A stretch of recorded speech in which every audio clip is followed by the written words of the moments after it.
I installed some LEDs on the bike, and a couple of them, one of them is an LED headlight with a halo, and that halo changes colors and control via an app. Same thing with the running lights that I have running underneath the bike that run.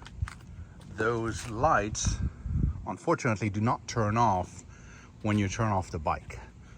So if you forget to leave them on, obviously it will kill your battery, but that's not the biggest problem.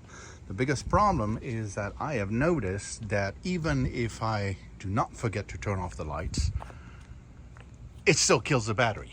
So I needed to install a couple of switches, and the last thing I wanted to do is put them on the handlebar, because most of the switches that you find, especially the additional switches, it just looks tacky up there. So I bought these from Amazon, and they're very inexpensive, but they're very easy to install. And if you're looking for a good spot to put those switches, I found this spot right here.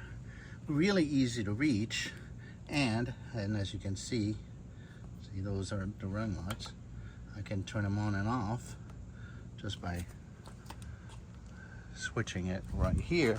And this is a pretty good little spot to put your little toggle switches, and it works really well. So I thought that maybe this would help some of you in case you're looking for a good spot to add a switch, especially on the Softail Deuce, and hope this helps, and let me know what you think.